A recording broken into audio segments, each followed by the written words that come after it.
Chandrasekhar Yadav Osmania university disabled JAC లీడర్ని. తెలంగాణ రాష్ట్రం ఏర్పడినప్పటి నుంచి కూడా ఇప్పటి వరకు దివ్యాంగులు ఆత్మగౌరవము ఆత్మవిశ్వాసంతో బ్రతకాలని చెప్పినటువంటి ప్రభుత్వాలు ఇలా ఆత్మగౌరవం ఎక్కడ పోయింది, ఆత్మవిశ్వాసం ఎక్కడ పోయింది.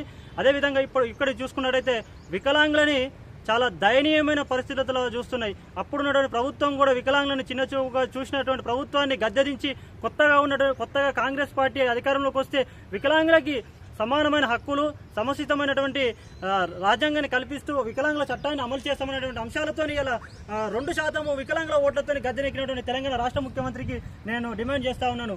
అయ్యా రేవంత్ రెడ్డి గారు, మీరు ఇచ్చినటువంటి హామీ ఏదైతే ఉందో ఇంటింటికి 6 గ్యారంటీలతో రేవంత్ రెడ్డి సంతకము, అదేవిధంగా బట్టి విక్రమార్క సంతకంతోనే ఇలా ఇంటింటికి తిరుక్కుంటూ మీ యొక్క 6 గ్యారంటీల అభయాస్తాన్ని ఇచ్చారు.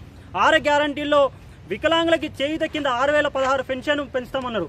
అదేవిధంగా 29 అంశం అభయాస్త మేనిఫెస్టోలో 29వ అంశంలో ఇచ్చినటువంటి అంశాలు ఏంటంటే 2016 వికలాంగుల హక్కుల చట్టాన్ని సమర్థవంతంగా అమలు చేస్తూ ఒక రాష్ట్రంలోనే ఆదర్శంగా నిలుస్తాము వికలాంగులకని చెప్పారు.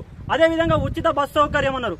ఆల్మోస్ట్ గత 30 ఏళ్ల నుండి కూడా మేము ఉచిత బస్ హాఫ్ టికెట్తో అంటే 50% రాయితీ తిరుగుతూ ఉన్నాము. ఇప్పటికీ ఉచిత బస్ సౌకర్యం ఇవ్వలేదు. అదేవిధంగా బ్యాక్లాగ్ ఉద్యోగాలు అన్నారు. గత 30-35 ఏళ్ల కింద మాకంటే పెద్దవాళ్ళు కూడా పిల్లలకి భవిష్యత్తు ఉంటుంది, మేము అరవకొర చదువుకోనా లేకపోతే ఇంకో రకంగా మేము ఇబ్బంది పడ్డాం, భవిష్యత్ తరాల్లో దివ్యాంగ విద్యార్థులు కానీ దివ్యాంగ పిల్లలు కానీ నిరుద్యోగులుగా ఉండొద్దు అని చెప్పేసి స్పెషల్ డ్రైవ్ రిక్రూట్మెంట్ అని చెప్పేసి తీసుకురావడం జరిగింది. అట్లాంటి బ్యాక్లాగ్ ఉద్యోగాలు కూడా ఇలా దూరం పెట్టే పరిస్థితి చేస్తూ ఉన్నారు. ఇంకొక విషయం ఏంటంటే రాజకీయ రిజర్వేషన్.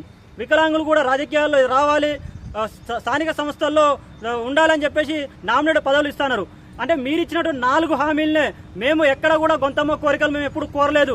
మీరిచ్చిన హామీలనే మీరు ఇచ్చిన హామీలు మర్చిపోయారు. ఇప్పటికి 2.5 సంవత్సరాలు పూర్తయి 3వ సంవత్సరాలకు అడుగు పెడతా ఉన్నారు. మీరిచ్చిన హామీలను నెరవేర్చాలని చెప్పేసి మీరిచ్చిన హామీలను గుర్తు చేస్తూ ఈ నెల 25 3వ నెల 2026 బుధవారం రోజున తెలంగాణ రాష్ట్ర రాజధాని ఇందిరాపార్క్ ధర్నా చౌక్ దగ్గర వికలాంగుల రిలే నిరాహార దీక్ష కాంగ్రెస్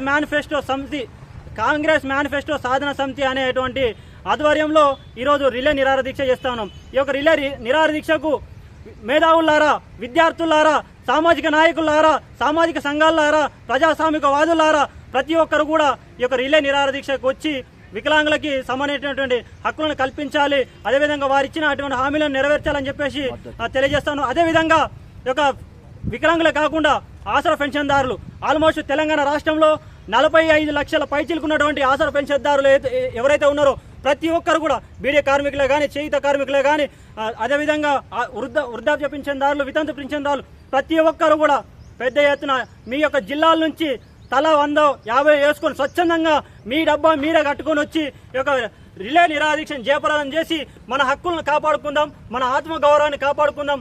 పోరాడితే పోయేది ఏమీ లేదు, బానిస సంఖ్యలే తప్ప. కదిలి రండి ఆసరా పెన్షన్దారులారా, మన హక్కులను కాపాడుకుందాం. మనకు రావాల్సిన వాటాను మనం తెచ్చుకుందాం. మనమెంతో మనకంత వాటాగా ఈ యొక్క మన హక్కులను కాంగ్రెస్ మేనిఫెస్టోలో ఇచ్చినటువంటి హామీలను నెరవేర్చుకునే దిశగా పోరాడదాం. జై వికలాంగ్, జై ఆసరా పెన్షన్దారులు. ఈ యొక్క ధన్యవాదాలు.